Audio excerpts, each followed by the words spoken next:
Welcome, everyone. Thanks for coming to this session, Ansible for the Windows admin. My name is Jeremy Murrah, and I've been using Ansible for a couple years now, back in the boring day job. And it's been a lot of fun. It's been really useful and powerful and exciting, but it seemed weird. It seemed like there was not a lot of engagement in the Windows space for Ansible. That could just be my perception, but that's what it seemed like. So I wanted to fix that. So that's why I'm here talking to all of you. So real quick, show of hands, who here has used Ansible at all? Or in some? Okay, good. I'm going to see every hand at the end of this, hopefully. Who's using it for just Linux or network type stuff? Okay, so the rest of you guys are using it for Windows to some degree. Cool, all right, good deal. So we're going to take a little different take on this. Ansible is a huge topic, and there's a lot to cover, and I could probably spend all 3 days talking about it. So I wanted to kind of cherry pick stuff. I want to focus on everything that you would need to know to be effective with Ansible for Windows and PowerShell. That's kind of where I want to touch on. So I'm going to do some intro, and I'm going to do some intermediary stuff. It's all Windows focused, and we're going to get weird, and we're going to write some custom modules with PowerShell and do dumb stuff at the end. So I'm going to kind of skip around. So there's way more that I don't cover than there is that I do. I tried to put a bunch of links in the bottom of the slides for a lot of stuff, so I have that as reference, and I've got some links at the end. Luckily, the documentation for Ansible is really good. It's kind of surprising, but that's great, so you can really kind of pick up that. So my hope is to get you excited about using it and show you some of the possibilities. So. And because we're so action-packed, let's just go ahead and get started at the beginning. So what is Ansible? Well, that's the first thing you need to know about it, and we could probably end the conversation there. Ansible is agentless. If you're in a very large environment, that's hopefully a very exciting thing for you. More important than that, Ansible is a declarative configuration tool along the lines of Chef or Puppet or Salt, kind of like DSC.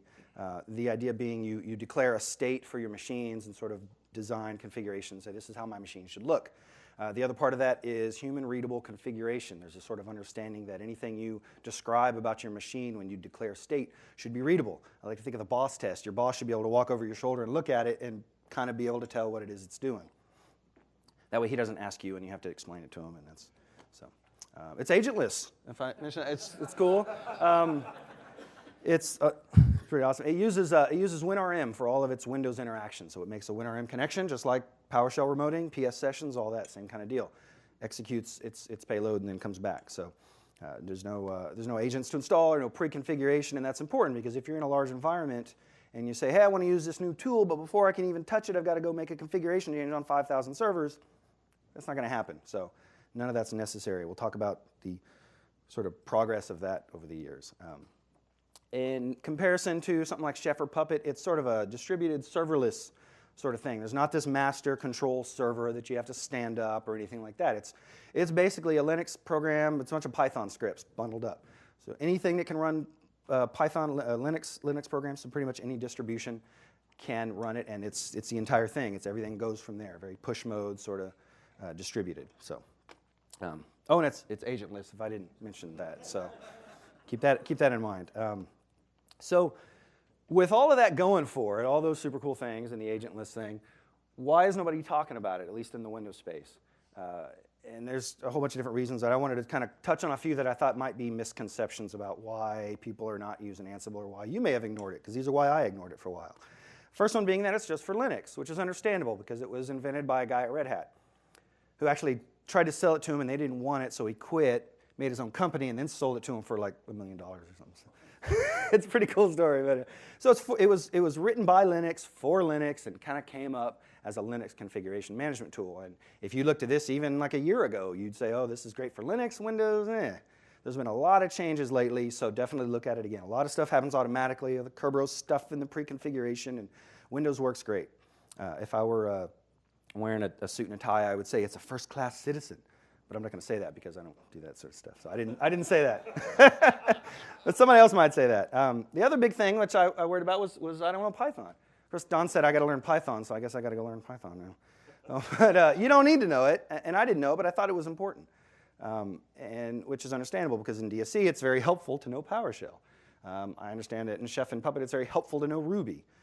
Ansible, it doesn't really matter. I still don't know Python. I almost purposely didn't learn Python just to see how much I could do without it, which is kind of weird, but yeah. So it hasn't been a problem. There's not anything that you need to know about Python. You do everything through YAML or JSON. some stuff in PowerShell, and all that. So the other big thing was that I was already using DSC. Why do I need Ansible? It's one or the other, right? I only need one tool.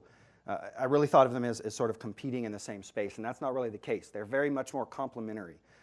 For anyone who's done DSC, has anyone done encrypted credentials in a MOF file before? Anyone? Was that a pleasant experience? No, it's sucky. So there's things that DSC does really well, and there's some things that they don't have the tooling for, and a lot of people try to write tooling and figure out how to make up for those things. Ansible fits really well with all those pieces, so things that DSC isn't great at, Ansible kind of takes up the mantle, and they work really well together. Likewise, all that knowledge you have about PowerShell and DSC, if you're already using it, doesn't go out the door. It's complementary and it builds you up. So don't consider this like throwing away any sort of previous experience or anything like that. And, well, so this last one, that's valid. That's still valid. Case sensitive. I've made a really long, good career ignoring case. But I'm going to just punt, and I'm going to blame the PowerShell team. It's their fault that we have to care about this now. So, yeah, it's going to bite you, and it's going to suck. And near as I can tell, case-sensitive programming just means use lowercase for everything. I don't know. So that seems to be about the best way to just ignore it entirely. But that's something to kind of be aware of. So let's dive right in and kind of do a level set. Again, I've got probably more slides than I need, and I might skip some as we go, but I wanted to have kind of this reference material if you go back and look at it later. Because some people know about this stuff and some people don't, but I want to kind of get everybody on the same sheet. So as you're reading documentation on Ansible and sending it up, there's a lot of terms that may or may not make sense. So the first three, task, play, and playbook, those are sort of the basic elements of your Ansible interaction. A playbook being the sort of the file that you're going to run when you run something. If you're familiar with DSC, this would be kind of like the configuration, or kind of like the MOF, I guess. It's sort of the unit of execution. And a play, basically, that's a combination of tasks, which are the sequences of action that you're going to do on a system, like copying a file or installing a program, that sort of thing, and a list of hosts. And hosts are those machines that you're going to act upon. That can be a group of machines, that can be one machine, that can be 100,000, whatever. So a playbook is you take that combination of tasks, your execution sequence, and your machines, put them together, and then put them in a file, and that's your playbook. And then a play is well, we'll talk about the difference between plays and a playbook here in a minute in the demo. Likewise, hosts and inventory. Those are sort of interchangeable terms. They basically mean the exact same thing, and that is, it refers to the machines you're going to act upon, the file that you define those machines in. We'll talk about that in the demo about how you have to sort of define that. But that's an interchangeable term. It means the same thing. Likewise, vars and facts. Those are interchangeable terms. Those are just variables. It just means variables. Ansible's real good about setting variables everywhere. It's like glitter. It's just everywhere, and it's a big mess. It's useful if you like glitter. But Ansible's good about you can gather information back from a host. So it's very much of a two-way communication, which is cool. And vars and facts are terms for how you do that interaction and store that. So that's all that means is variables. The last two here are not Ansible specific, but when I first started getting involved with Ansible with my first sort of foray into JSON and YAML, and I was very confused at first by these terms. I didn't quite really understand what a list and a dictionary were. A list is just an array. If you're familiar with an array in PowerShell, list equals array. Just put that in your head. That's all it is. It's multiple items in a collection. And likewise, a dictionary is basically just a hash table. It's a collection of key value pairs. So don't get, there's things in .NET with different kinds of dictionaries, and it gets real weird and developer-y. It's not that bad in JSON and YAML. Just think list is an array, dictionary is a hash table. So let's talk about some of these data files. YAML is your primary interface with Ansible. It's where you write everything. And according to the internet, YAML stands for a couple of things. My favorite is that YAML ain't a markup language. And YAML ain't a programming language either. But don't tell the folks at Ansible that, because they've done a lot of work to make it a programming language, and it's pretty close. They've basically taken YAML, added JIDJA, which is this framework for substituting text, to do variable substitution. They've added the concept of loops, so you can loop through a task multiple times. They've added conditionals, so you can do branching logic and decide whether or not you want to execute a task on a machine based on some criteria. So you add all those together, you've almost got a programming language. Not really, because you can do dumb stuff like this, where you're creating a variable, and then you're building a list and a dictionary on the fly and then referencing that. Anyway, that does not pass the boss test. So don't do that. I'm not going to cover a lot of best practices here. I'm just going to throw stuff at you. So, but I would say that there's a lot of stuff online, and people ask questions on Stack Overflow about how to do this, how do I get these filters and do. Try not to do that. You can, and it's cool, but you shouldn't, probably, for a lot of different reasons. But so I just want to bring that up. So let's talk about variables. I read somewhere once that every good slide deck needs an eye chart. So I had to include at least one. So this is a list. If you're the memorizing type, feel free to memorize that, and we can have a test later. This is every place that you can put a variable in Ansible. Technically, this is also a precedence order, so you could put them everywhere and then try to figure out which one wins. Don't do that either, by the way. That would just be horrible. But I only include that so that you can kind of get an idea. And we'll see this in the demos. I try to put variables in a bunch of different places just so you can kind of see that so many things are just variables, and you can reference them like that. So I think this is the last slide before we get into some fun stuff. So we've got our playbook. We talked about that and our variables and our hosts, and we put all these in files. We've got to run something. Ansible-playbook is that something. That's the executable that you use and say, launch this playbook and go do all that magic. There's a bunch. I've got a link at the bottom. There's a whole bunch of options, but I wanted to include a couple in the slide. The idea, the theme with the options is to allow you to sort of modify the way a playbook runs or your execution runs without going and cracking open the files. So you build everything in your playbook and everything works great, and you want to slightly modify it. So maybe you want to use step and you want to have it ask you for each step, hey, do you want to run this next one? Do you want to run this next one? That's great for debugging. You have different verbosity levels. Check mode is cool.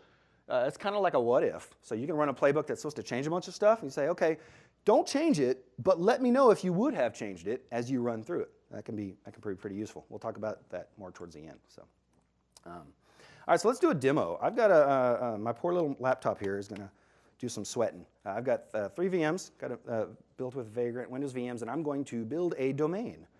I had this idea I was going to do like a web farm and have like a store where I sold cupcakes. I thought that'd be cool and unique, but somebody said that was already done, so I don't know. Somebody did that one already. But it's super flexible. In fact, it's so flexible, you can do almost anything in a demo, like run this presentation. So we're just going to have that do all of this for us. So let's do some demos. Let me close all this. Don't look at that yet. We're not ready to look at that yet. Okay, so we're going to start here. This is VSCode. Hopefully you all know it and love it. If you don't know it and love it, get it and then love it. It's fantastic. It's great for a lot of things, but it's really great for Ansible for a couple of reasons. VSCode really likes the folder-based structure, open a folder and reference everything, which is good because Git and source control programs like that too. Ansible likes it too, so it works really well. Everything you need to run Ansible can kind of be encapsulated in a folder. And so that fits really well with that. The other thing that's great is there's a lot of different file types in Ansible. It's not like just like one, PowerShell is just one file type. Ansible does YAML, and it does JSON, and it does config, and it does INI files, and it can do some PowerShell, and even Python if you're really crazy. And VS Code can parse all of those. So any file you open for Ansible, VS Code can realize it. So out of the box, it's great. It's great for this thing. There's a couple of changes you might want to do. The first being the Ansible extension. That's an extension, a VS Code extension that Microsoft writes. Does a bunch of different stuff. It's pretty cool. I won't talk about a lot of what it does, but go install it. It adds some extra IntelliSense kind of stuff. It adds some code snippets for the task, which is really useful instead of going out to the documentation. That can be pretty helpful. Super quick install. And there's a couple. I've got a small settings file here, and a lot of these are kind of personal preference. So file associations. I mentioned, I think earlier in the slides, your hosts file, your inventory file where you store your host. We'll look at that in just a second. That is by default an INI file format. You don't usually put an extension on it. You can. That's kind of the habit is to call it either inventory or hosts with no extension, and the VS Code says, it's text, and you get white, and that's fine. But if you put it in here and say, hey, it's an INI file, it'll do colors and stuff, so that's kind of handy. One thing that the Ansible extension for VS Code suggests or builds is the Ansible file type. So VS Code parses YAML pretty well. If you tell it that it's Ansible instead of YAML, you get some extra stuff. I don't know what. I haven't actually done an A/B, but the extension says it's better, so I'm just going to trust that it's better. So you can define your YAML files as Ansible files. And you can set your default language if that's the thing you want to do.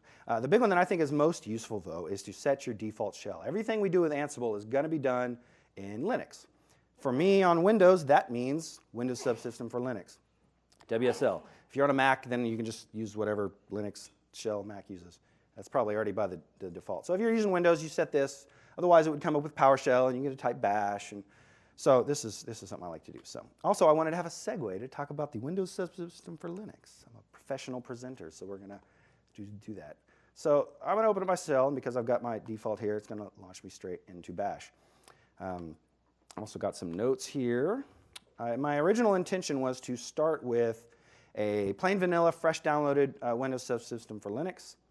Where did I put that file?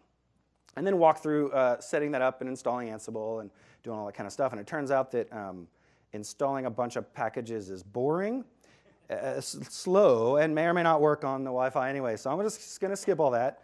But I've got this notes, and this whole slide deck is going to be available with all the code, so you can follow along. But I've got notes about how to install everything. If you know what all those words mean, then you'll know there's a million different ways to install anything. I chose to use pip, which is the Python installer, because Ansible is just a bunch of Python stuff. I find that that is generally a newer version of Ansible than what you get in this case, Ubuntu's apt-get or if Yum, depending on your repo. So if you don't know what any of those words mean, just run that and you'll be good. If you do, then you already have an opinion on how you install stuff, and I'm not going to try to change your mind on any of that. The one thing I do want to mention, though, is a feature that was added in about Ansible 2.6 is an issue with file permissions and metadata. I've got a link here if you want to read all the gory details, but basically what happens, actually, let me run it. Let me run this real quick, and I'll show you the error, because you'll run into this, potentially, and you'll hate yourself when it doesn't work. Let's see if I remember to reset this right. Yeah, there we go. So you'll get an error like this whenever you try to run anything. Expand that up. Scroll, where's my scroll? Come on. Let me try it again. Resizing is still a little weird in VS Code. So you'll get this warning. Ansible is being run in a world writable directory, ignoring it as a config source. So basically, it won't read the files because it has basically everyone full control, or everyone write access, to use the Windows parlance. So if we did obscure Linux command number 1, LL, to get a directory listing, you either know what this means or you don't. But what's important here is this third kind of section of RWXs, that's the permission for everyone. And that W is basically everyone has write access. That's what Ansible's mad about. It doesn't want you to be everyone to be able to write to your config files, probably for security or something. So great, well, I'll go Google and look up obscure Linux command number 2 on how to change file permissions and run that, but it won't work. The reason being, with Windows Subsystem for Linux, what we're doing here is we're actually mounting our Windows C drive in WSL to access in Linux, and that's cool. But we're not mounting it with metadata support to set Linux file permissions separate from Windows file permissions. Those are two separate things, until they aren't, because they keep changing WSL. So who knows? But as of like a week ago, they were different. So we need to do something to WSL to tell it, hey, let me change file permissions. And the way you do that is with this WSL.conf file. You put in these options. You basically say, when you automatically mount the C drive, mount it with metadata, and UMask and FMask are a way to kind of set default permissions. So don't worry about the specifics of that. So this is going to be my first test here. I am going to attempt to get in and out of Vim without destroying everything. So we'll see if I can pull that off. So we need to set that in our file. So I'm going to say sudo vim etc wsl.conf. Put in my password. All right. Insert mode with the I, paste, escape, write WQ, because that totally makes sense. That's good, right? Okay, so now we have that file. Now we need to, hey, thank you. I'm a Linux admin now. Give me a job. All right, well, that was successful. So, okay, so now we need to remount our volume here. Normally, as of about a week ago, I would have simply just said exit and relaunched bash. But a week ago, I got 1903 on my machine here, which broke my demo, and I had to scramble and fix it. Turns out now they have a feature where WSL will stick around in the background for some undetermined number of minutes. So we're not going to stand here and awkwardly stare at each other for a few minutes. So I'm going to run, big that up a little bit, or maybe not. It's not going to work. All right. I'm going to run WSL.exe. This is from just command prompt. It's kind of the overarching control program. Terminate. I'm going to kill that sucker, Ubuntu. Kill it and relaunch it. And this is all in the notes, or you could manually mount it if you want to do all that kind of stuff. But, and then if I do a directory listing, now I've got my permission set. Everyone does not have write access, and that will make Ansible happy, which will make me happy, and it'll hopefully make all of y'all happy. Everybody will be happy. So now if I run Ansible, let me expand this up. Now if I run Ansible Playbook, it should work. There we go, and now it's running. So, like a good cooking show, I'm going to stick that in the oven and close that, and we'll come back to it. So let's talk about what we're doing now. Let's talk about our Ansible files. So now we have VSCode set up the way we like it. We've got WSL set up the way we like it. We have a configuration management environment with a couple of free downloads in our work machine, and no one's the wiser, which is cool. So let's talk about some files. There's 2 files to start we're going to care about, sort of our basic needs, and that is our playbook and our hosts file. And if I resize this, it's going to screw up my running program, so we're just going to you can read that in the back, right? Okay. So let's talk about our host file first because that's smaller. And that is basically just a list of our machines. So in our lab, we have 3 machines. We're going to have 2 domain controllers and 1 member server. I've defined groups with the square brackets. That's INI formatting stuff. So I have 2 host names. I've defined some variables. So this is the first place you'll see a variable out of that list of like 42. In this case, I'm defining the Ansible host name. I'm cheating here. If I were back at work, I'd have DNS and AD and all that kind of fancy fun stuff, mostly just DNS, and I could just use a fully qualified name there, and that would be fine. Because I don't have that yet, I'm going to build that in a minute. I'm going to cheat, and I'm just going to statically define the Ansible host. Just to kind of illustrate that you can do that. You can set all kinds of variables there, too, that are going to be host-specific, and that's important because they're going to be scoped to that one machine. There's different, where you put variables will sort of define how they're scoped. These are host-specific variables here. So, okay, so that's our host file. Let me just drag that over a little bit. Now we know what that's all about. And let's look at our playbook. Our playbook is YAML. We're going to start off our playbook defining the hosts we're going to run this against. We're using a group. Hosts, you can put all kinds of stuff there. So all just kind of means everything that's in that file, not everything on your network. Ooh, wouldn't that be fun? Once. It would be fun once. So you could put a machine name, or you could put a group. You could put, comma-separated list or static list of machines. However, there's a lot of different ways to define your hosts. I'm just going to do this against everything. Gather facts is something that's handy. That will actually run a module, kind of a pre-task thing. It goes out to the machine, gathers a whole bunch of data, stuff like disk space and disk information, environment variables, memory and CPU info, IP address, that kind of stuff. A bunch of information that you can use for some YAML programming later, which we'll get into. And then we're going to start our tasks. And this is going to be a list of tasks, which if you're using something like DSC, will kind of start to look familiar. You basically define what the task is, the module. In this case, this is win user. And then you pass parameters. And every one of these tasks is kind of the same. You define the module you're going to use, and you give it a bunch of parameters. Now, the other second best practice, I would say, and that's the last one because everything else is just a bad idea in here, is use the name field. This is an optional parameter on every task. Highly, highly, highly recommended. This is the boss line. This is where you put in there what the thing is doing, and it's free-form text. You can type whatever you want. That is helpful when someone's reading your playbook. That is helpful when someone's looking at your output. When we finish our cooking our chicken there, we'll see in the output this comes through, so you'll be able to see what it has done in the past tense. So highly recommended to do that. Everything else is up to you. So like, for instance, our lab here, we're going to go through and we're going to, this is a couple of machines I built with Vagrant, so I'm going to set our administrator password to something I know. And yes, that's a bad idea. We'll talk about that in a minute. I'm going to disable our Windows Update service. So this is kind of stuff you might see in something like DSC or any configuration management tool. And you can do comments. I commented that out. I don't even remember why now, but I left that in to show you comments. You can install features. So we're going to use WinFeature, and we're going to do some extra stuff. WinFeature starts to look normal, right? You set the state and the name, and we're going to do the subfeatures and all that. But then we're going to use Win, which is a conditional. And what we're going to say is when the memtotal.mb property of Ansible facts, and Ansible facts is a variable that was created when we did our gather facts at the beginning, went and gathered a bunch of information, that's where it stuck it, in that variable. When that memtotal.mb property is equal to 4096, then we want to install ADDS. And the reason I did that is my DCs have 4 gig of RAM. My member server has 2. I just kind of wanted to have an excuse to show that feature. And we'll see in the output when it runs how it kind of decides what to run on. And we're also going to do this register. And register just means take whatever happened with that task, the entire output of that task execution, and stick it in another variable, in this case called ADDS_install. Because then we can do stuff with that, which we're going to do here in a minute. So our next task here is after we install domain services feature, if we installed it, we want to reboot. And the reason we don't just plain reboot is we want this entire thing to run in sort of an idempotent way, right? And with Ansible being more freeform, it's more up to us to make that happen.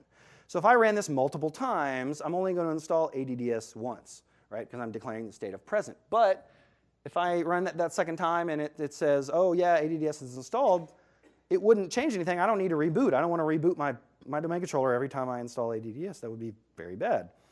And so what we can do, because Ansible's super cool, is we can reference this changed property. Ansible keeps track of, it's idempotent, so it sets a machine to be in a certain state. But it will tell you if it was already in that state or not. So it returns back, yes, okay, it was already in the state, everything's fine. Or, yes, okay, everything's fine, but I had to actually make a change to make it fine. Those are 2 different states, and that's super cool because it allows you to do things like only reboot if you actually made a change. And now the second time I run this playbook, it's not going to reboot. Very idempotent. And that's very cool. And then we're going to set our DNS client settings so we can build our domain. There's a ton of modules out there. You can check the documentation. Every version, yes? So does it reboot immediately when it gets to that spot, or does it finish the playbook and then reboot? It will reboot immediately on that. I'm calling it test directly. It will reboot, wait for it to come back up, and then continue on. Yeah. We're going to talk about another way of doing it where you can kick it off at the end. Yeah, in the next demo, I'll show a different way of doing that does that, yeah. Okay, let's see how our turkey's doing here. Hey, we're done, cool. Okay, let me go to the top and we'll pretend we're running this fresh. Okay, so here's what the output looks like. Play all, that's the group of machines that I'm running against. And then it starts running tasks. Technically, the gather facts thing is just the setup module. It's a task, it just runs ahead of time. So that's the task. You see, it was okay. It didn't change anything because it was gathering data, so it comes back. That's supposed to be green. I don't know if that, yeah, it's green. All right. And then the next one, we changed our administrator password, and that actually did make a change. It somehow did some magic to tell that the password was different. I don't know how that works, but that's cool. So it actually changed the password and comes back for each machine independently the status. Our Windows Update service was already stopped and disabled, so there was no change to make, so that came back green. And then we hit our first conditional, right? We skipped server 3 because it only had 2 gig of RAM. And it reports back status skipped. And the other 2, we actually installed it so it came back changed. And then likewise with the reboot. Since we didn't install ADDS, we're not going to reboot server 3. It skips that one too. And so if I ran this a second time, you'd see skipped on all 3 of those because it's already installed and it would say okay at the task before. So that's pretty handy. And then we did our DNS things, and then we get a nice recap. So it tells you for each machine you run this against, the number of tasks and sort of their status, the count. There's a bunch of ways to change that. That's way out of scope of this, but I mean everything can be modified, and that's also way out of scope. So any questions about that? It's just a super basic kind of playbook there. Yes. I don't want to jump ahead. So are these work group? I mean, I'm curious how you're handling the authentication. Where is that piece, or is that? I will talk about that in just a minute. Yeah, I skipped that file, but yeah, it's they're just in a work group right now because I'm building a domain. But yeah, I'll talk about authentication here in a bit. Yes. Is there any way to tell how long all of that took to run? That's part of the way that you can modify that output. Look up something called callback plugins. And there are a million ways to change what that output, and there's one that will tell you how long each task took as it's going through. Yeah. Yes? So with the way you're setting the IP, how do you handle going from maybe say DHCP to a statically assigned IP? Is it copy the thing down to run, or do you have to run one playbook with the DHCP address? Right. Yeah, that's tricky because what it's doing basically is it's making a WinRM connection to whatever it knows to be the host, either IP or name, depending on how you defined it, runs that thing, and then has to get a return. So that channel has to be open that whole time. If you change the IP out from under it and it drops that connection, it'll fail. And Ansible will say, I failed, and stop execution of everything. So it's a little tricky. Something like that, you might want to use maybe some DSC to kind of set it into set it into a reboot and then come back. And I've got an example of that here. But yeah, you got to be cognizant of that because it's very much needs to be online and connected for the entire execution. So yeah. Any other questions on that? Okay, let's go to our second demo. We're going to get a little more advanced here. Actually, we're going to step away from our domain lab and kind of do some ancillary stuff. Oh, that's the file I wanted. Okay. So to talk about your question about the credentials here, there's a file I skipped called this all.yaml. One of the other many places you can put variables is in this folder called group vars. Ansible, because it likes the folder and the relative path structure, will look and has some kind of built-in features. It's going to look for a folder called group vars. If it finds one, it's going to assume that those are variables that are for our inventory groups. And so it'll look for a file named after said group. So remember I had a group called DCs and one called members, so I could have made a DCs.yaml or a members.yaml in case I made all.yaml. So everything in here, when it imports that, is going to apply and be scoped to all the machines in that group. In this case, all the machines in all. And we'll talk about specifically these variables here in a little bit. This is the connection information that you need for the WinRM connection. Hopefully you'll see the biggest problem with that file is right there on line 2. And that's my plain text password for my administrator account that I'm going to use to connect and run stuff. That's a bad idea. We all know that. Even in a demo lab environment, that's a bad idea. Luckily, Ansible provides us with a great way to deal with that. I'm going to bring up my cheat sheet here. Ansible has a command called Ansible Vault, which allows you to encrypt strings and files, entire files, with another password. It basically replaces one password with another, which everything does. But you can store that password outside of your source-controlled code, which is super important. Don't put your password on GitHub, please. So there's a way to do that. So rather than talk about it for a bunch of time, I'm going to run these. It should be pretty self-explanatory how they work. So I'm going to resize that. That should be good. So I'm going to run this first command, Ansible Vault, encrypt. And these files are all, again, you can download them and practice. The idea was to build a lab that you guys can play around with. So I'm just going to run this command. I'm going to tell it to encrypt my entire file here. That's what I want to do. It's going to ask me my password. So I came up with a super creative password, Summit 2019. I'm typing it wrong. I thought that was pretty clever, but it's the Wi-Fi password, so I guess it's not that clever. Great minds think alike or something. I don't know. Okay, and so there, I've encrypted my file. And you totally can't read that. It says it's AES 256 encryption. I believe it. And so there you go. That's that file. It's totally encrypted. You can't reverse that or anything.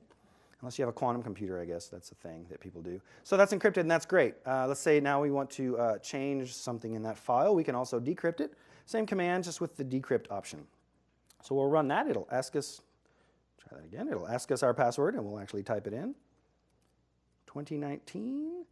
Decrypts it right back to the way it was. No changes needed. So that's great. You decrypt it, make some changes, update the password, add some variables, all that.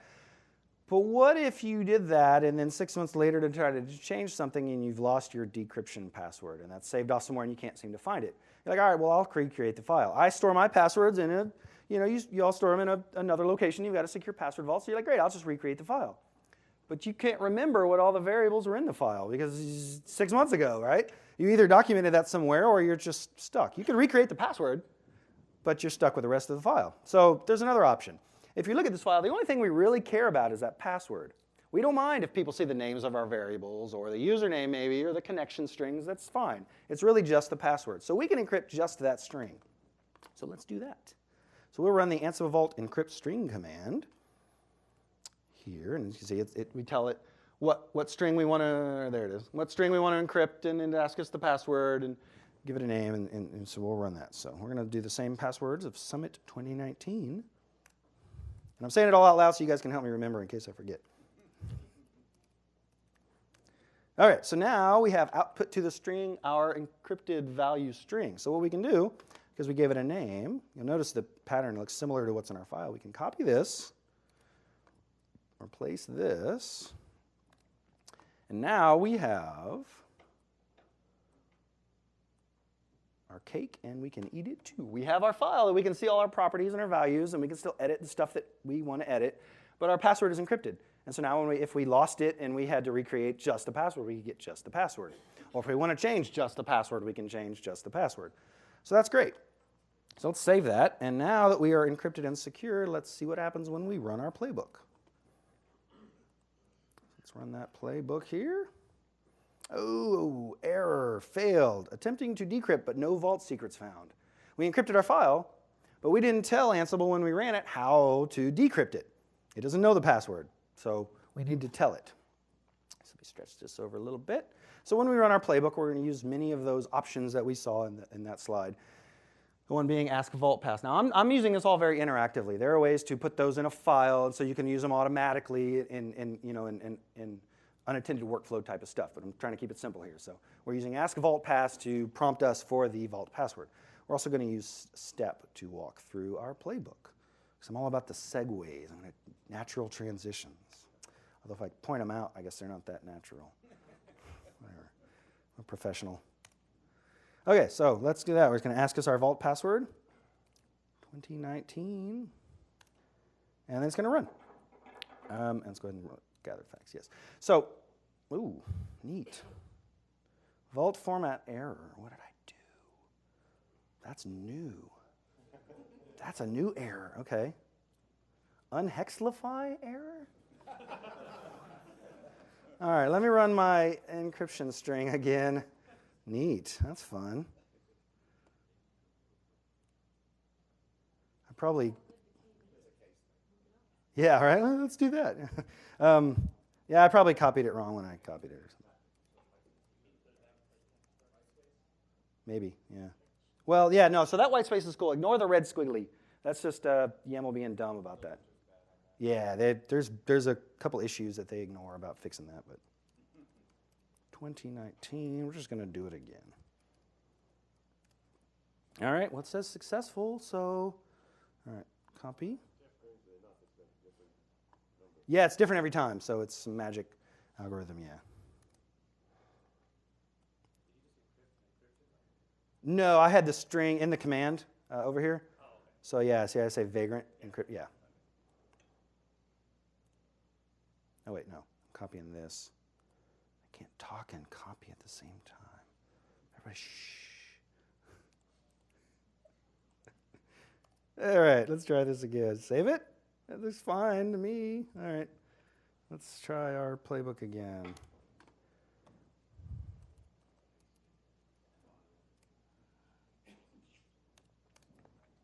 What? Why? All right.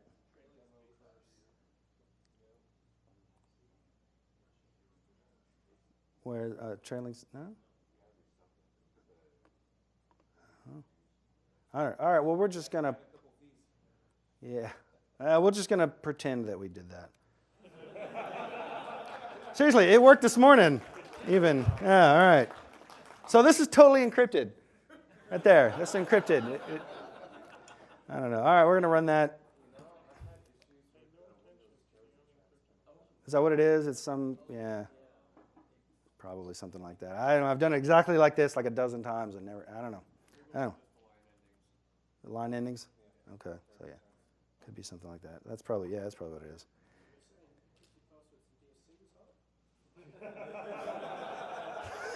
This fails fast. It's agile.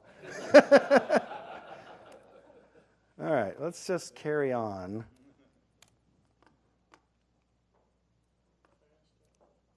Yeah, this is between encrypting the password being hard and using the password being hard. All right, so we're going to run that. Let's go over and let's talk about our playbook. Ignore all that stuff. Okay, so we're going to walk through these. So I wanted to include, other than the vaulting thing, which is super important when it works, is a bunch of other modules that I think are super handy when dealing with things. One of those, the first one there being WinPing. And that is more, no, not that again. Oh, sorry, yes.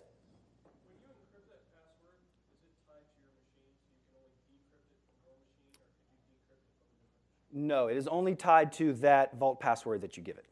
Yeah, so you can move those around. Yeah. Okay, so WinPing is a handy module. It's more than just an ICMP ping. It actually makes a full WinRM connection like any other module, runs some stuff.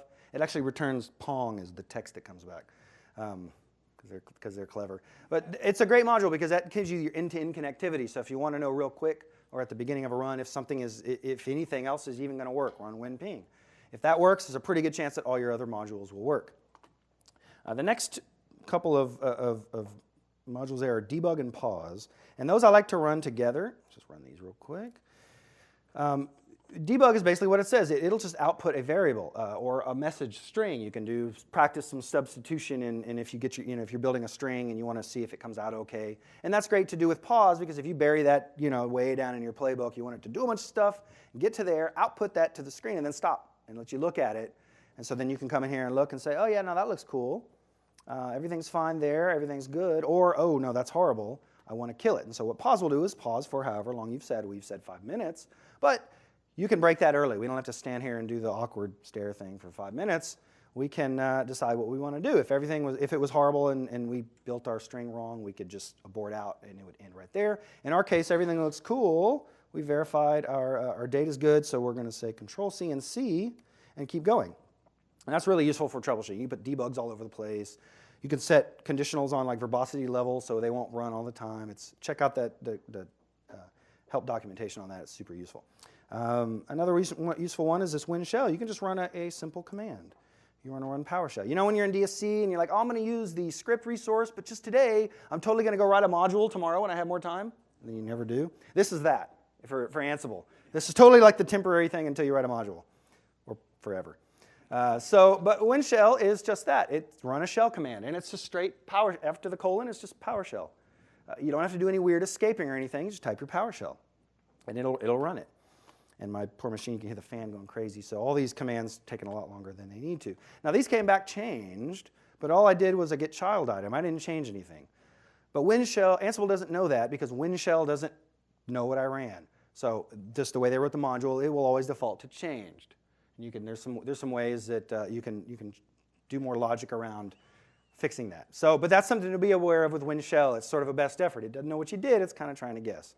And that's great. WinShell can be multi-line as well. So if you have a larger script you want to run, put a pipe and then a carriage return, and then everything that is indented, because YAML, will be your script. And it'll just keep going until you end your script. And you can do all your indenting and new nice clean PowerShell, multi-line, so you can read it and run that. And you can see here I'm doing, you can do Jinja substitution.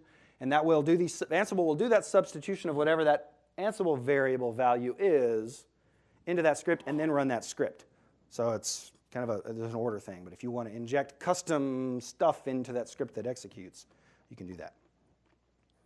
The downside to that is that Ansible, because Linux is text-based, it likes text.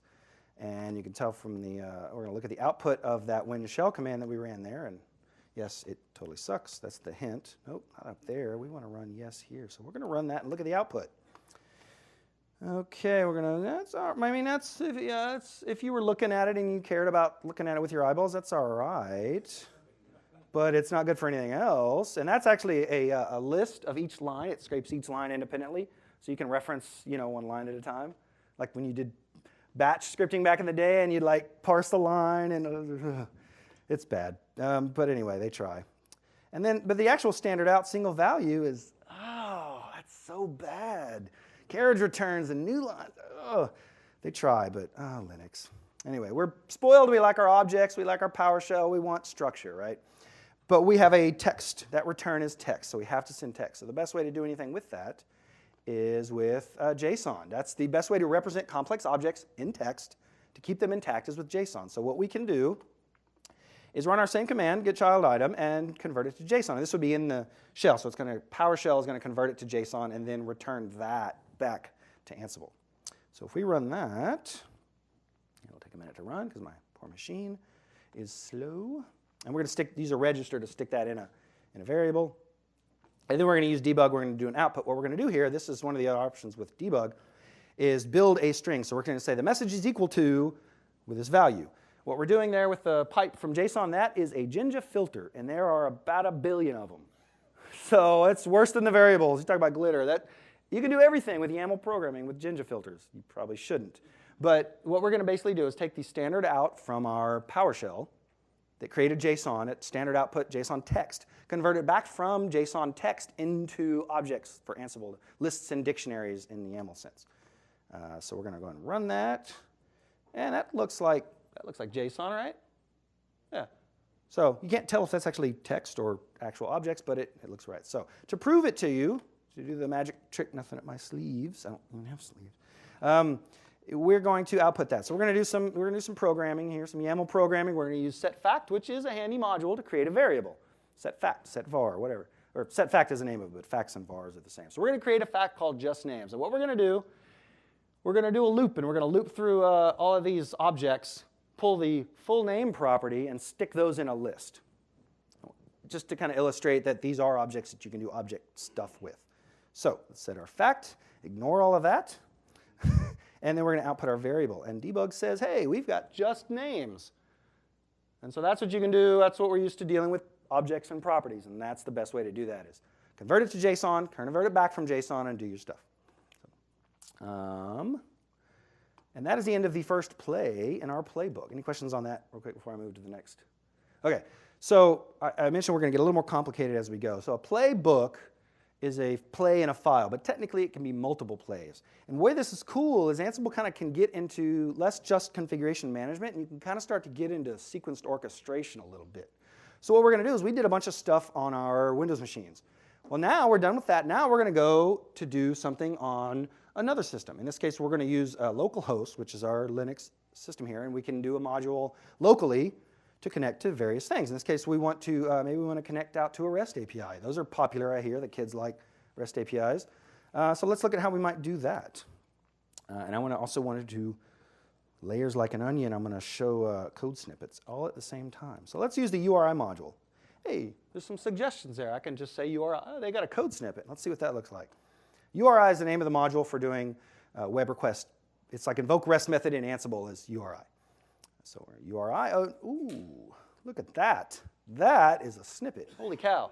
And it's a good snippet. It's got tab support. That's what you should have. It's got choices, so if they define it like that. And all of this comes from the official Ansible documentation on this module, which I mentioned the documentation is really good. Every module has robust documentation online.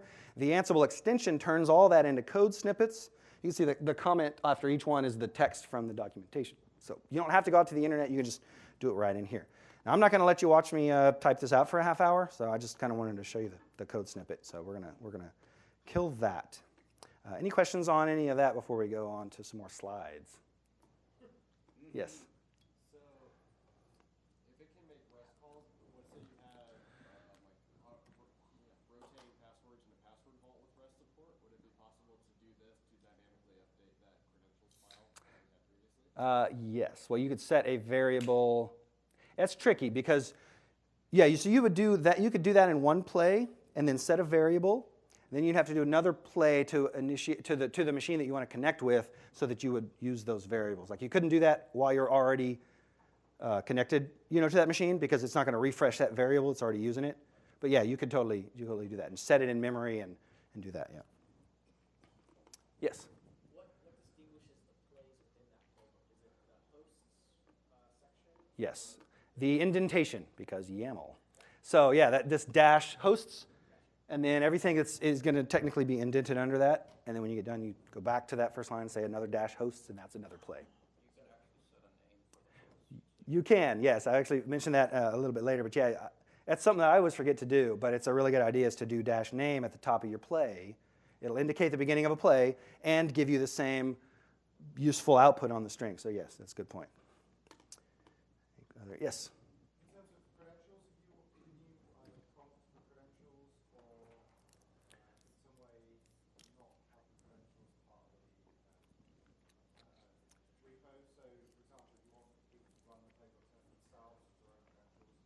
Right. Yeah. So the question was, how can you pass credentials into a playbook without actually having them defined in your source code? So there's a couple different ways of doing it. Probably the best way in the Windows land is to use the -E option on Ansible Playbook, which is the extra vars option. And that's one of the ways, and you can pass in any number of variables to that playbook, and it'll come in at the command line. You can type that in. And that actually, those set precedence are the highest precedence level. So anything you put in extra vars will override anything you have in the playbook. So that's the best way to do that. Yes? So do you recommend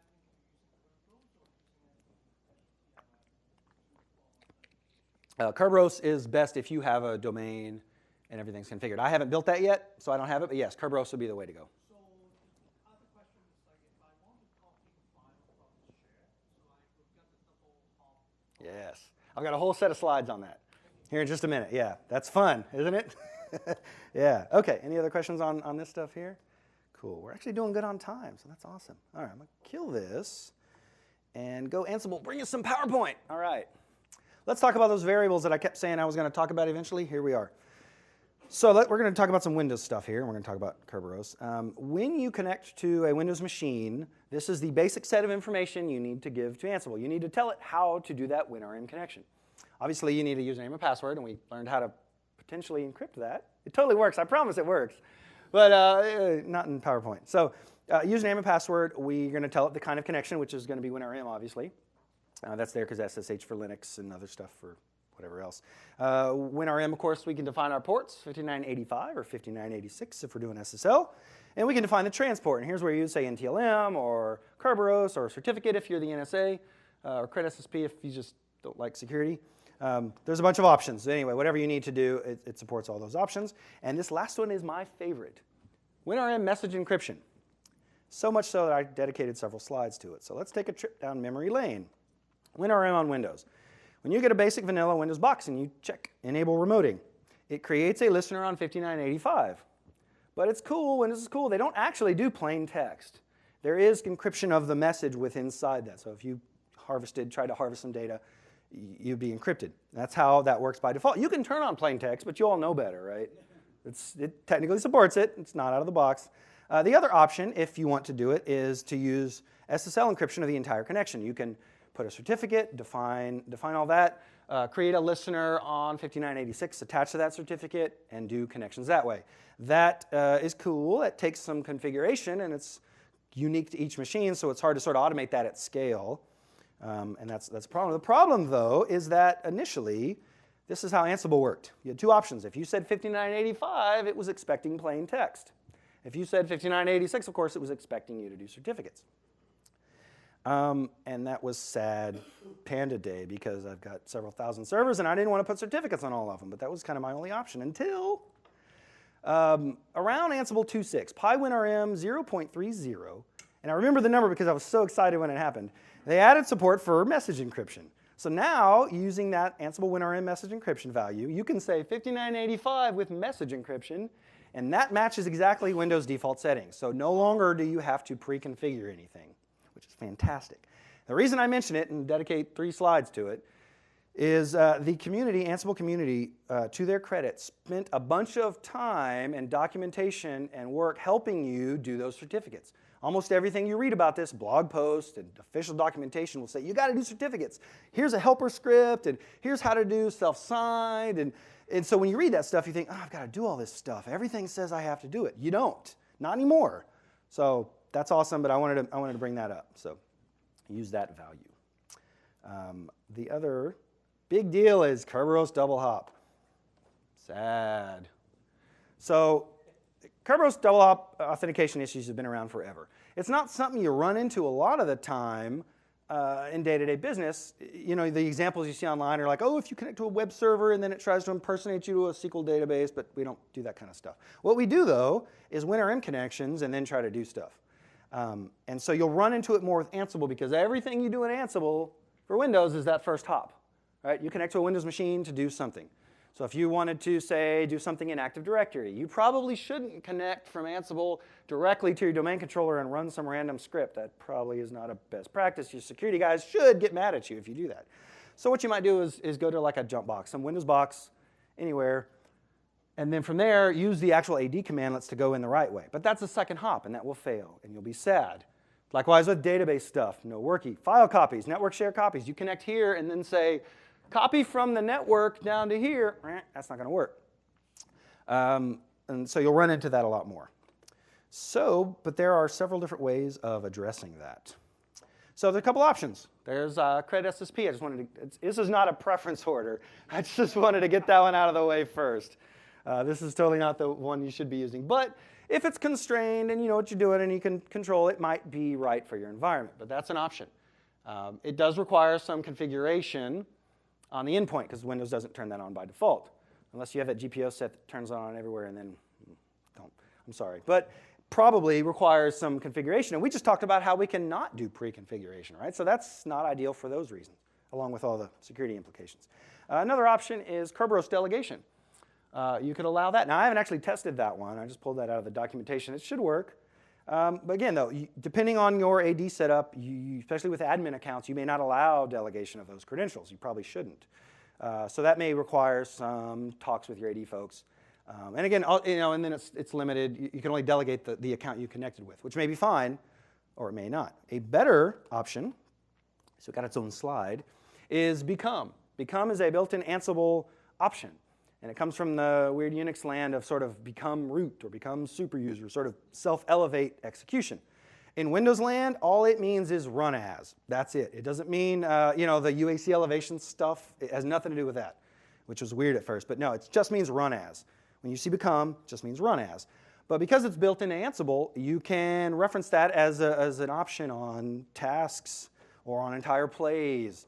You can define those variables the same way you do other stuff in Ansible. So it's very integrated and works really well.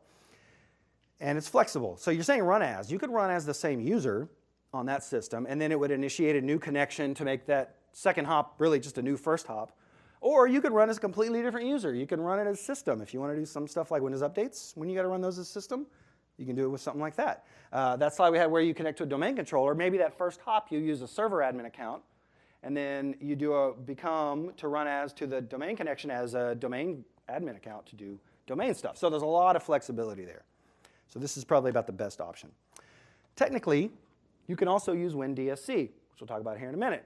DSC, if you remember, runs by default as system, but you can give it alternate credentials. So you could have Windiest execute the script resource and give it alternate credentials to run some code. And that's like playing chutes and ladders. It's kind of roundabout, and it technically is an option. Mostly I included that because I'm all about the natural segues to Windiest. So we're going to talk about Windiest now. This is a nice chart, and code in PowerPoint is, somebody said that was a really good idea, so I tried to do a bunch of that. PowerShell DSC, this is what it would look like if you were doing DSC like a configuration document, right? You have your registry resource, and then the name, and then you got your stuff. In this case, we're talking about how we would turn on SMB1, which is a really bad idea, but it was a cool example. And I got on Twitter and I told Ned Pyle I was totally going to do this, and he said not to, so I did it anyway. So tell me what to do in my own presentation. So, but anyway, this is what that would look like, right? DSC run as credential. You give it a credential object that you've defined or passed in or whatever. That's PowerShell. And then key value pairs for all the properties of how to do that. I should like obfuscate that so no one finds this on YouTube and thinks it's a good idea, like redacted. So that's how you do that in PowerShell. In DSC, it's pretty similar. So we have the Windiest module, and that's sort of a launcher for DSC resources. So you call Windiest for everything, and then the first thing you need to do is tell what DSC resource you want to execute. So resource name is a key value for that. And then there's a little trick because Ansible does text back and forth, right? JSON and all that stuff. And you can't do complex objects in text, so I can't pass a credential object across a text stream. So what they did with DSC when they wrote that is they decided if you do a pair of values with the same prefix, and then you use a suffix underscore username and underscore password, it'll see that, and it'll say, oh, that's a credential pair, and it'll bundle those up in memory, create a credential object, and then name it what your shared prefix was and pass that. So that is the equivalent to that. And it can be PSDSC run as credential. If you're doing AD, it can be the domain administrator credential. Anything that's a credential object that you have to pass, you can use that. And you can use a bunch of them, so that's pretty cool. And everything else is just values that get passed to the resource. So whatever you need in your resource, you just keep listing them, and it just passes them right through. So that's pretty cool. And we'll see that here in the demo. About a lot of that. Behind the scenes, this is using Invoke DSC Resource, which is pretty cool. It just runs a resource. A couple of caveats, though, there is it's up to you to get your resource files out on your target machine. There's no pull server in this scenario, so you've got to get them out there. And we'll talk about a couple ways of doing that. Another thing with Invoke DSC Resource is you can do DSC pull servers and LCM and refreshes, or Invoke DSC Resource. You can't do both, so you've got to turn off your LCM if that's running. And I've got a script here that I'll show you in the code in the demo to talk about how we can do that.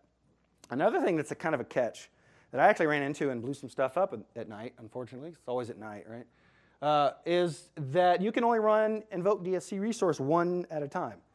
So if you were connecting to a box to configure it, you're fine, right?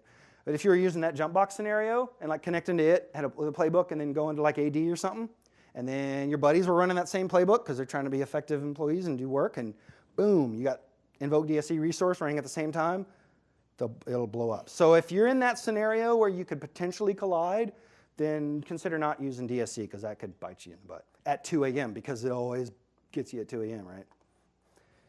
Okay, let's do some more code. Go. All right. All right, now this one, this takes a little while to run, so I'm going to put it in the oven first. And I'm going to run this real quick. Now this one I pre-encrypted, so we'll see if it works. If this one doesn't work, that'll be really weird. Oh, no, 2 O's. Yeah, that's the extra command. It's the secret. All right, playbook.yaml, ask vault pass. See, here we go. Summit 2019. There he is running. Cool.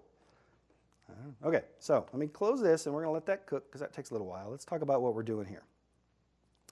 Shrink this down. We're getting a little more complex here. We have 3 different plays. And here's where you would, here's where you could use the name property on a play, and you totally should because it's better than the alternative of putting a comment, right? It's the same. It's effectively the same, but much more useful. So that's the option. So let's walk through what we're going to do here. Basically, we're going to do all our DSC pre-configuration stuff first. Then we're going to use DSC to build our domain.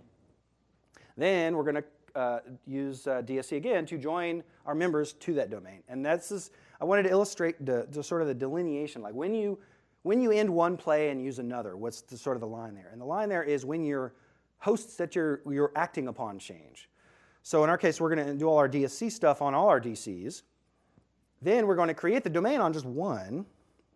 And then we're going to connect our members to that domain. So each time our host list changes, and that's where you want to do a new play. So let's walk through some of these. If you have any questions, just throw something or holler or anything as we go through. So first thing we needed to do, we mentioned, was get our DSC resources out on our target machines.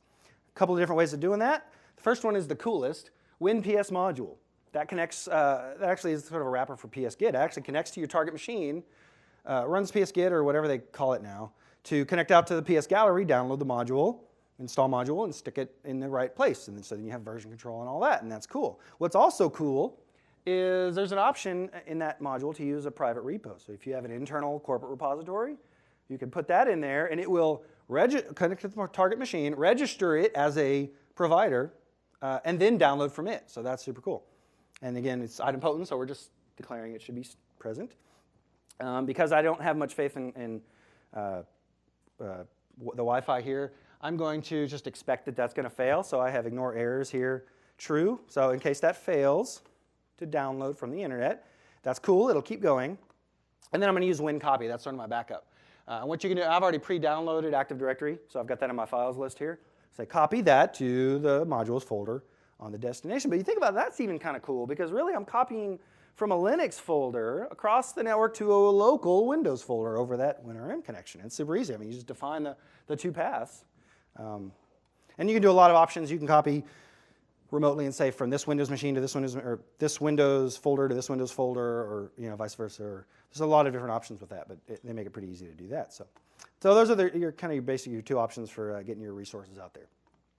The next thing we need to do is disable our LCM. So I just kind of wanted to show some extra folders. So WinFile is a way to create folder directories or files, stuff like that. So I'm going to create a temp folder, and then I'm going to copy the script out there. And then I'm going to use WinShell to execute the script file. So I've copied it locally, so I'm saying WinShell, and it's just PowerShell launched on that PS1. So you don't have to have WinShell doesn't have to have just code. You can just give it a file too. That's an option, which is cool here. So let's look at that file and see what we're doing. There we go. Okay. No, thanks. All right. So if you're familiar with DSC, this might look familiar to you. This is a local configuration manager configuration to configure the local configuration manager.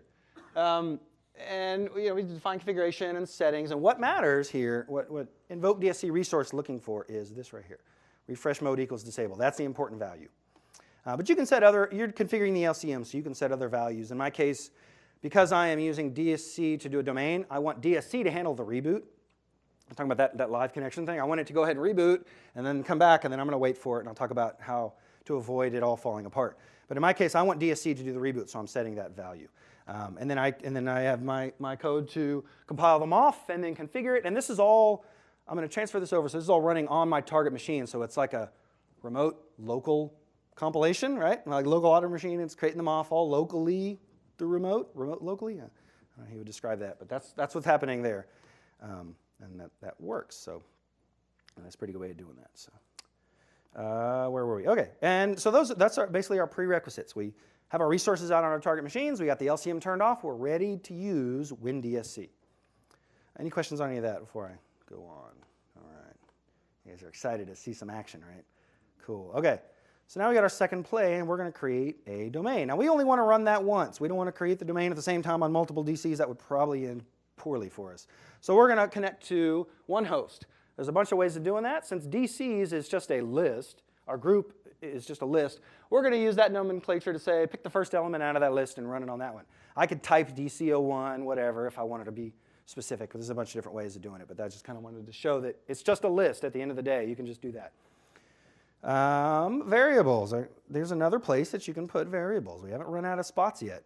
Vars files, you can reference those here and say, basically take this file that I defined here and import all the variables that are in there, and import the entire contents into this play. And that is going to be scoped to this play. So every task on every host, those variables are available to.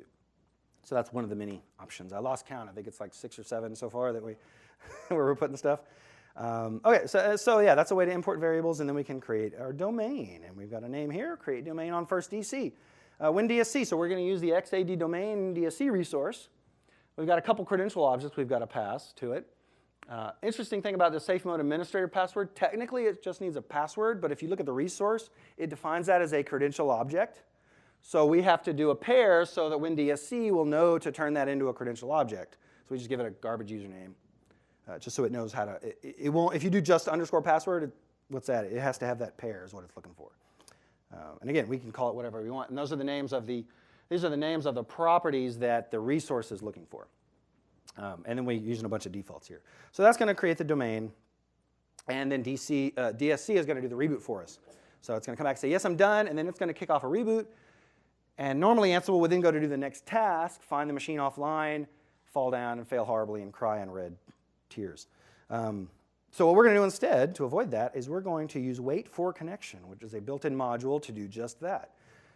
It won't try to connect and then fail. It's going to say, all right, I'm going to try to connect many times over the course of whatever, and eventually it'll come back up, and then I'll connect, and then I'm going to be good. So that's kind of a way to keep it from falling apart on you. So yeah, we're going to wait for the DC to come back online. Once it's done, we're done with that play because we're done with that host. So then we can simply join our members to the domain.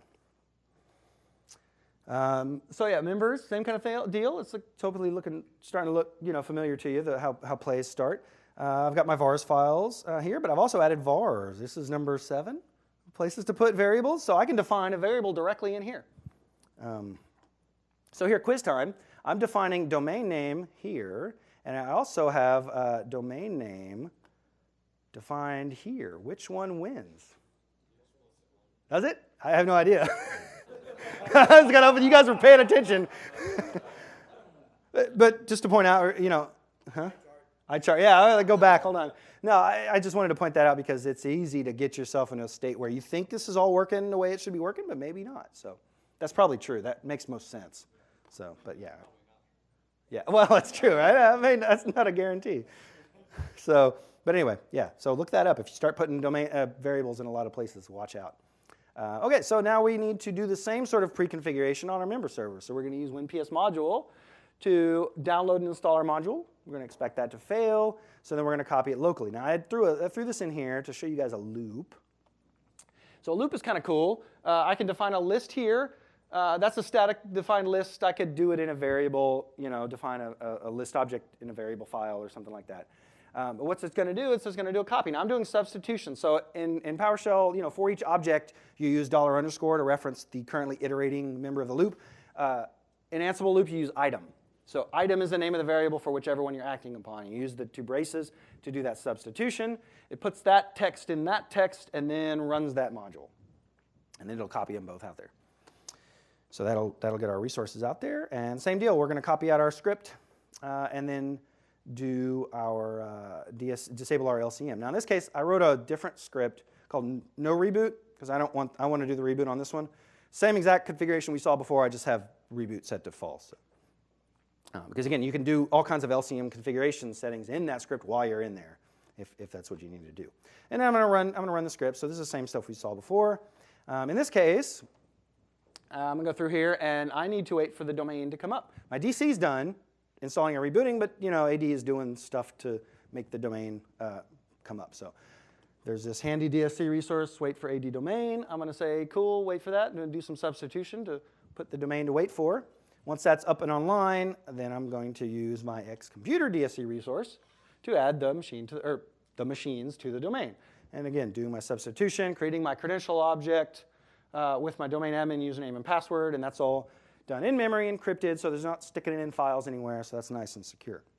And then to answer your question was about the reboot at the end, we have this option in DSC called, or in Ansible called notify. And what notify does is sort of sets a flag, right? So we have this concept of handlers, which are post-execution tasks, really is all they are. It's just the same tasks. In our case, we're using win reboot, but that can be anything. And so what notify does is says, if this task came back and said, I changed something, not OK. If it actually comes back and says, I made a change, then notify will flip the flag on that handler. Right? The handler has a name, and so that matches there, and then it flags that on. And then once that's set, it's a flag. So you only need it to set it once. And any flagging of that will run. Once all the tasks are finished, it's sequential. Then it'll run any handlers that have been notified. So in this case, we've notified reboot needs to run, and so it'll do a reboot. And that's great when you do like a bunch of software installs, and you only need to reboot once at the end, but any one of those might trigger a reboot. And any of those might not need to change. So that's a good way of, nice clean way. Just have a bunch of things do with the notify, and then if any of them actually change, then you'll get one reboot at the end. But again, that can be any task. Yes? Okay.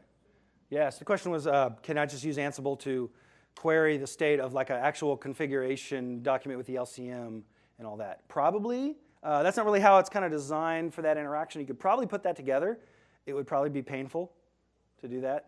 And then you have all the pain of having to deal with compiled MOFs and potentially encrypted credentials. So it gets hard.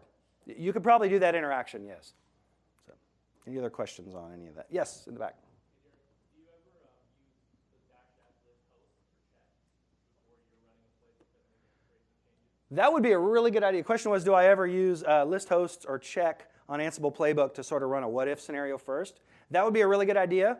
I don't because I'm a bad programmer. But yes, that would be something, especially in these big things, you probably should do. Worth mentioning on check, though, what if is very controlled. If you run a what if, you know it's going to just what if. Check mode is up to the module authors, and most of them, we're going to talk when we build a module, most of them respect that, and they look at check mode and they make sure that it's not enforced by Ansible. Once you execute that module, if they didn't code it to respect check mode, it'll just run. So test check mode before you use check mode. Something to keep in mind.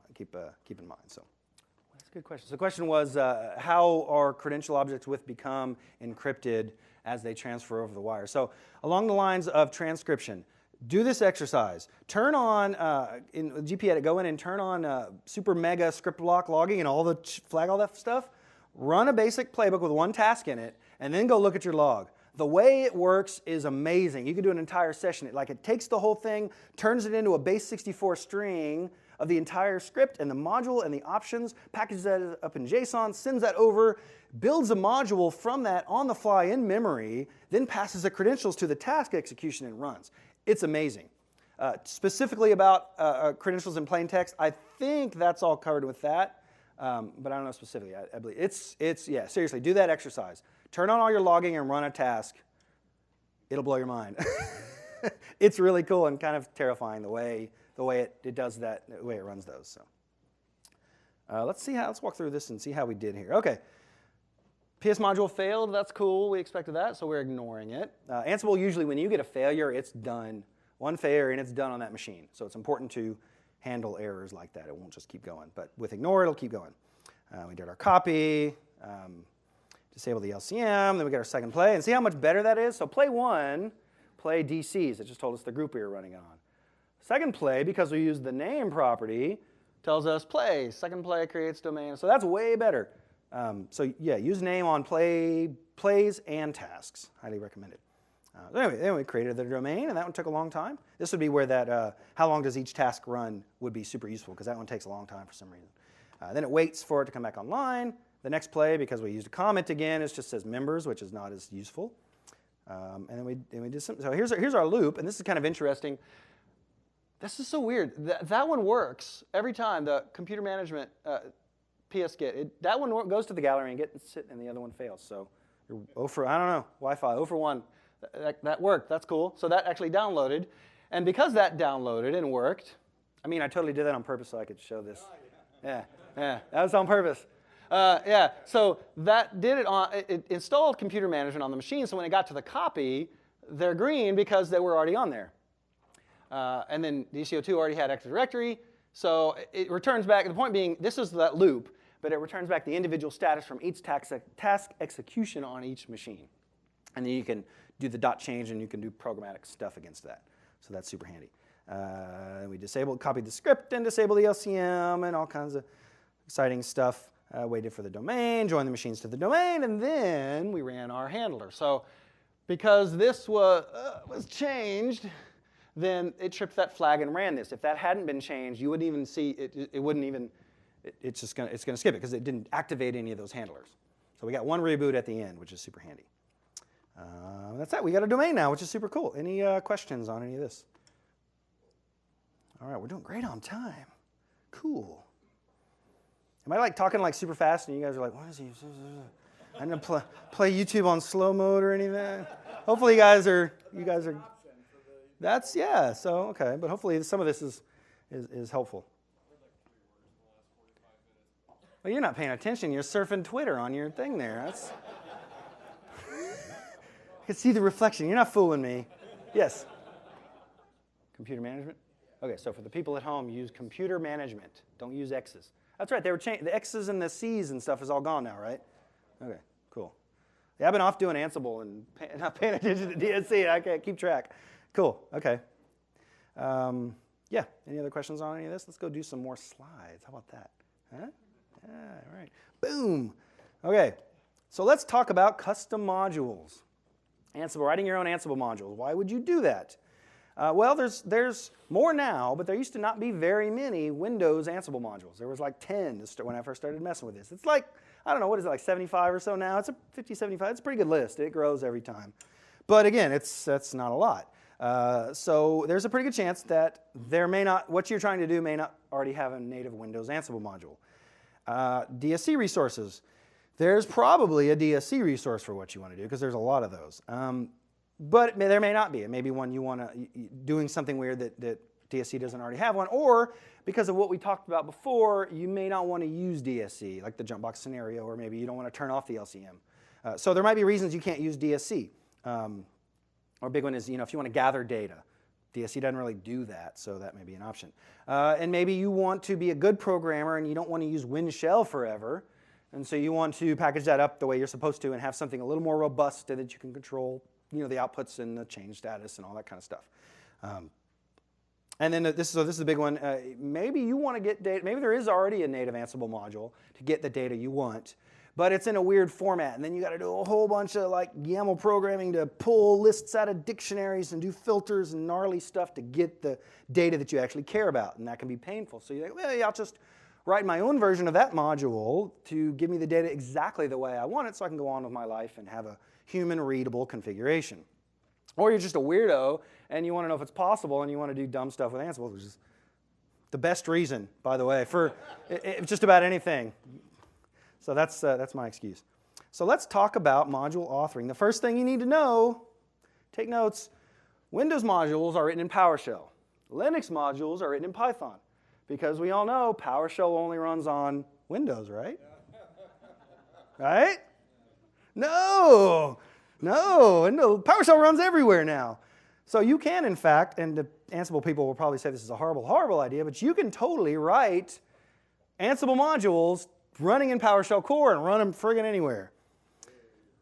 That's a shebang, if you're not familiar with the term. You put that as the first line in your script, and that tells Linux what to use to execute your script file. So it doesn't matter what the extension is. If you put that up there and you have PowerShell core installed on whatever machine you're running this module on, it'll use that to execute it. One caveat that I run into, I actually do this in production, and I probably shouldn't, but it totally works. But one thing I ran into is there's these helper modules, which I reordered the slides, so we'll talk about here in just a minute. There's some helper modules that you can use that help you write these modules, hence the name. And those are old for Windows, and they're hard-coded somewhere in there to use PowerShell. So those won't work if you put that shebang at the top of your thing. So you can either go and find the source code and modify that. Don't do that. You can just not use them, or just do this ln-s on your Linux machine and create a shortcut from PowerShell to PWSH. No idea if that'll break anything else or if it's a good idea, but it totally works for custom modules. Now that's, buyer beware. But yeah, you do that one change and then boom, you can write any module you want. And then you're like, okay, well, I know PowerShell, so let's get busy and let's write some stuff. So in the demo here, I'm going to be a little more normal, and we're going to build a Windows module. But check this out, because this is really cool. I've done some of this in production. I was talking to some of you guys the other night about doing some stuff with PowerCLI, and anything that's a cross-platform module, you could potentially run in Ansible and do some really cool stuff. So check that out. I think this is an area, everything seems to be moving in this whole magic cross-platform world.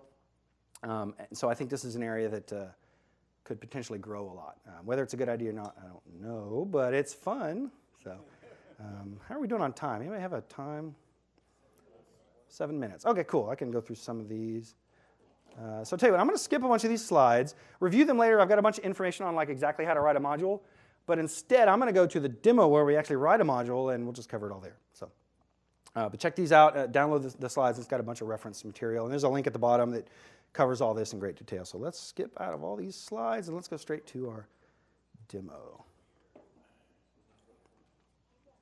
Oh, I've got yeah. We totally could have done the slides. All right, well, we're in here now.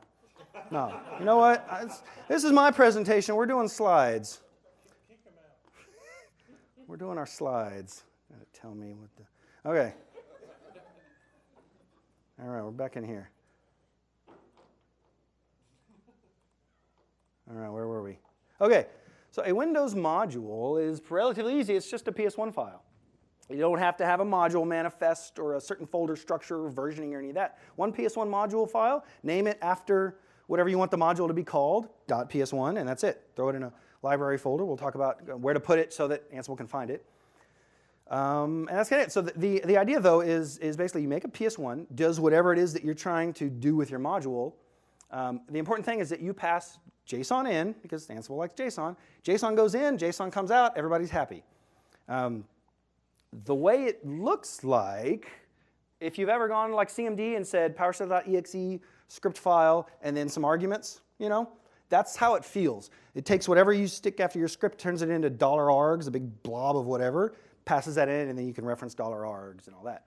It's, as I mentioned before, it's way more complicated the way it does all that. That's with the base 64 encoding and the secrets. So check that out. It's super cool. But that's effectively, this is what it feels like. So now try not to be distracted by the beautiful artwork here. I know this is pretty amazing, so try to focus on the content. The important thing is this is your script, right? This is our blue box, not black box, because PowerShell. So that's your code, and it does whatever it is you need your code to do. Args list goes in. JSON comes out, either yes, it worked, or no, it didn't. And the format is a little different. So those are your two output streams, and that's what's important. So don't use write output or write error or write host, you shouldn't be doing it anyway, or return, or control your outputs. And it's going to be one of these two. We'll talk about that. So on the point of input, that args list is everything that is in your playbook. When you have properties on a module, that's what goes into your args list. Plus, at no extra charge, all of these built-in variables. So those come along for the ride. So you get things like what version you're running, check mode. So if you're using check mode, this is how that comes through. It's a Boolean. And you've got to catch that in your code and reference that variable. So some of these might be useful. You could check verbosity and stuff. I don't know what you'd ever do with Ansible SC Linux Special FS, but it's there. I don't know. That might be cool for somebody. But that's all what comes in that $args, this big blob of JSON. It's just a big JSON text. On the way out, Ansible's looking for a couple of things. This output JSON is looking for an object with a couple of important properties. So changed is that value that Ansible's going to look so we can report to the user, and that's going to be a Boolean value, true, false. It defaults to false, so if you leave it off, it'll be false. Same with failed is looking for a true, false on fail. Did it fail or not? Again, defaults to false, so it assumes success. It's an optimistic program. Thinks the best of you. So that's cool. That's comforting. Yeah, that's nice. If it did fail, if you set failed to true, it's going to be looking for a message property, and that's where you put your error message. So if you say failed true, message equals I have no idea what I'm doing here. This was horrible. Errors or mistakes were made. That's what comes out in Ansible in the red text. And then whatever else you want. You can do standard out if you want to, screen scrape at people, or you can set any other property on your output object. A common theme you'll see is when you write a module that is just for gathering information, like a get something module, people will a lot of times use a Ansible_facts property. So you'll have whatever your return is, Ansible_facts, and then everything you gathered will be in there. That's a common sort of theme. There aren't any like hard set rules, but that's something you'll see if you look at a lot of code for modules that already exist. And so that's not too bad, but they make it even easier. So they have some helper functions in Ansible Module Utils Legacy, which they're the only ones. There aren't new ones. I don't know why they call them Legacy. There isn't like .current or anything. But that's the newest ones that are out there, near as I can tell. So you put a requires statement up there under your shebang. Put that up there, and that will cause that to import. Remember, because this isn't a module. This is just a script, so you could use requires instead of fancy import module stuff. So these are your primary functions that you're going to care about. The top two are handling your inputs. The bottom two are handling your outputs. Basically, what we're doing here is taking, we've got $args as a blob of JSON text. ParseArgs function takes that and turns that into a PS object with properties for each of the parameters. So it makes it a little more PowerShell-y and does the stuff with check mode for you. So it sets check mode variable based on that default thing that came over. So that's that, and that creates a PowerShell object. Then get Ansible param is kind of cool. You point that at your ParseArgs, and you can define individual parameter variables for each of the properties in the args output. And there you can do a bunch of parameter validation.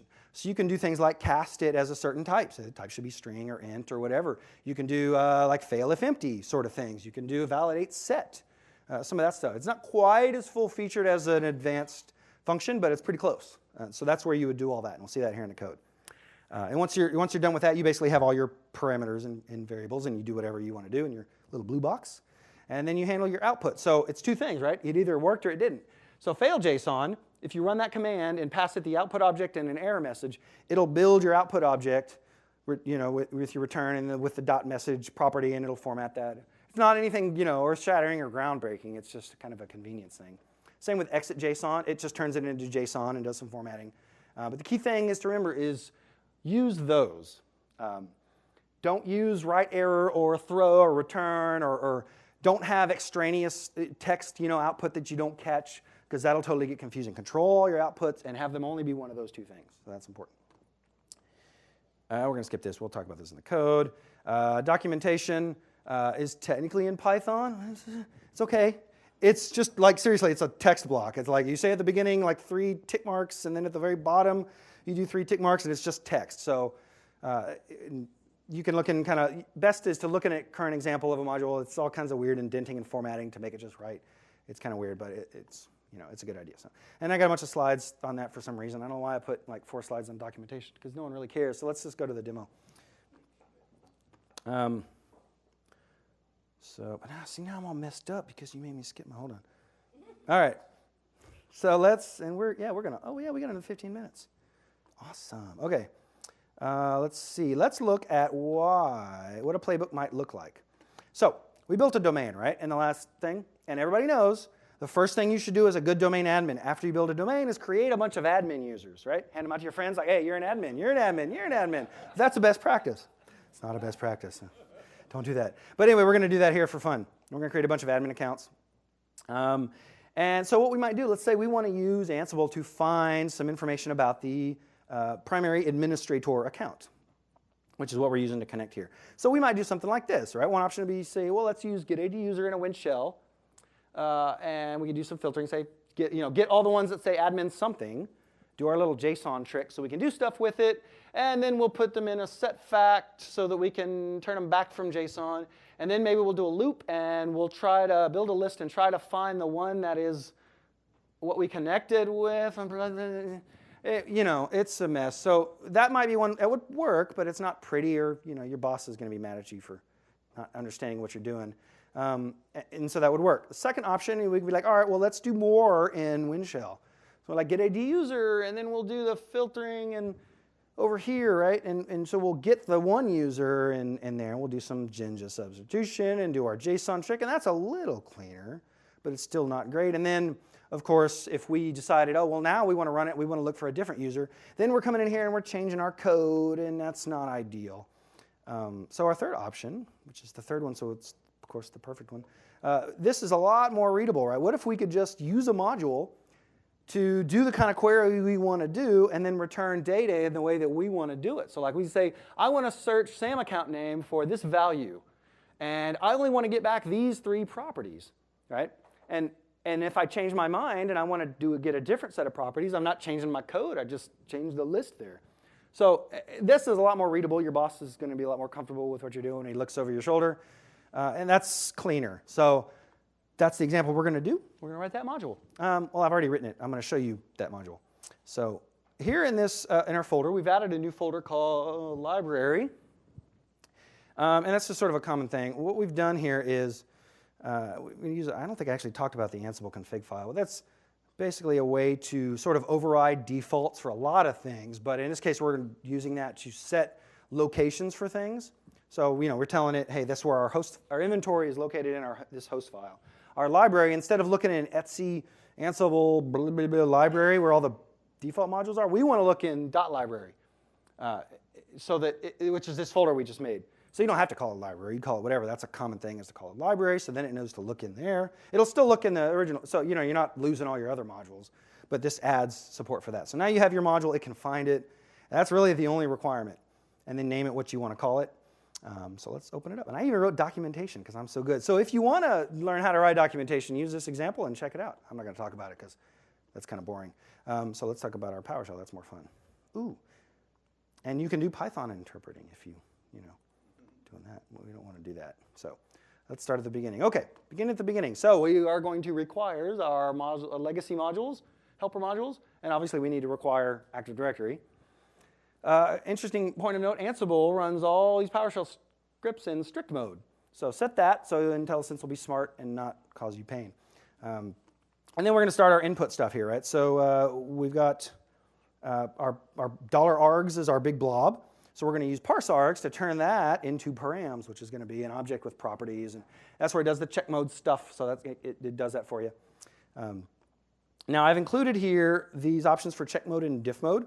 Diff mode is like check mode. It'll show you what changed between the two. But anyway, that's weird. So we are doing a module that's just gathering information. So we're not changing anything. So check mode isn't really relevant to us. I included that here just kind of for your reference.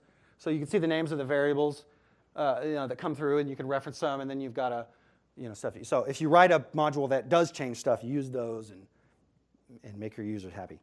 And then we're going to come through. Let me shrink this down here. So then we're going to, this is effectively our param block, right? So for every property that we're passing in, right, we looked at a module, so filter property, filter value, return properties, all that we saw. For every property that you care about doing anything with, define a parameter here using that line. So get Ansible param, you give it the object that they're all in that one object. And then you do your thing, right? Here's your typecasting and fail if empty and validate set, and you can have a default value, all that kind of stuff. So that's your parameter validation. That's kind of cool. That works pretty well. So that's that. And at this point, now we're done. Now we got a bunch of variables. Now we do all our blue box stuff, right? Do whatever our logic is going to be. In this case, we're getAdUser. So we're going to do a query, and we're going to do our return properties. So we only get the data back we care about. And here's where we created our return object. It was just a hash table. You don't have to do it like that. The common thing tends to be people will define it as they go. Since we're not changing anything, we know changed is going to be false. So kind of build it as we go. That tends to be but you can do your PowerShell however you want. It's up to you. So a common thing I mentioned was to set everything in Ansible facts. So we're going to put the results of our user query, everything that came back from getAdUser, in Ansible facts. So at this point, it's not JSON yet. It's still PowerShell. So it's objects and arrays and all that kind of stuff. So it's just native PowerShell. You don't have to do anything weird yet. Yeah, so then you do your queries and all that kind of good stuff. Now I'm doing this in a try-catch because I'm a professional programmer. So I'm going to do some stuff here. A couple things, and this is kind of the logic of what you want to do, right? Like if you use getAdUser and you query AD, and for a user and it doesn't exist, it'll throw an error, this identity not found exception error. In our case, the way we want to do that, we don't want Ansible to fail because Ansible fails hard. So if we don't find a user, we don't want our whole playbook to stop. So what we're going to do is our try-catch, and so we're backwards querying and saying, if it's identity not found exception, set Ansible facts to empty, not null, empty string. If it is some other error, then yeah, we have a problem. So we're going to use failed JSON, barf out immediately, stick out our error message, and say, yeah, something went horribly wrong. And then when we're done, if we get to that point, right, we're just going to say exit JSON, give it that return object that we've built, and it's going to build our output and all that. So yeah. None of this PowerShell part is best practice. So if you think, oh, that's the wrong way of doing whatever, yeah, probably. But the point being, inputs and outputs are what matters. And then everything else is up to you to write it in the right way. So that'll totally work. So any questions on any of that? Yes? So this script will execute on the host, right? Right. So we need to add the Ansible module on the host up there if required? It takes care of that for you. Yeah, DSC resources you got to put out there, but all the Ansible modules this script, it does that as it goes. Yeah, it transports that, and along with all the parameters and all that stuff for you. Yeah. So, any other questions on the custom modules? It's cool, right? Yeah. You can totally get yourself into some trouble. Do some PowerShell core and like really break some stuff. It's really cool. Yeah, and it's not super complicated, right? Like you can do whatever you need to do. It's just PowerShell, so that's way better than Python. I probably shouldn't say that out loud anymore. I got to start like, Python's cool, Python's great, I love Python, right? We should practice that. I'm going to get in trouble. Anyway, okay, so that's all that. And I've got like, I got a couple slides. One more slide. Oh, nope. Okay, there's more. I mentioned earlier there's way more that I didn't talk about than what I did. So I got a bunch of links here that you can check out for more information. Roles is a really cool way of taking your playbooks when they get real big and chunking them up into sort of task execution sequences and applying them in a very modular sort of way. So it sort of extends that modularity past the task level. That's really cool. There's a whole built-in folder structure to help you do that in an easy way. Definitely check that out. Templates are a big deal for Linux guys that like files. So you can take a file and then templatize it. If you've ever used convert from string, it's kind of like that. You can mark it up, and then as it transfers it over to the machine, it'll substitute a bunch of information and variables and put it on the machine. Again, Linux people like files. That's more useful for them than Windows, but it's kind of neat. Blocks is a way to add some extra logic and grouping of your tasks inside the execution. Jinja filters, I mentioned that. We used from JSON. There's a friggin' billion of these. You can do some really cool stuff and some really scary stuff with those, but check those out. Plugins is cool if you want to get really weird with Ansible. You can change the way everything works. The output thing is the callback plugins, but there's a lot of plugins that you can change a lot of default behavior. That's all Python, so love it. Learn it, love it. Strategies is interesting. That's a way, like when you're running on a bunch of machines, 100 machines or however many machines, or even just 2, it'll keep them in sync. Like it'll run the task on all of them until this task is done on all of them before it moves to that next task on all of them. You can change that up with strategies and say, just run them all in a big wad, I don't care, and finish fast. So there's some stuff there. Ansible Tower is super cool. That takes everything we saw here today, puts it behind a web server with role-based access control, form validation that you can fill out, a REST API that you can call, and gives you sort of that control server model. Red Hat will happily sell you that for a large fee, or you can go look up something called AWX. That's the open source version of the same thing that Red Hat just takes and sells, because that's what Red Hat does. But they're cool. We like them. They give us stickers.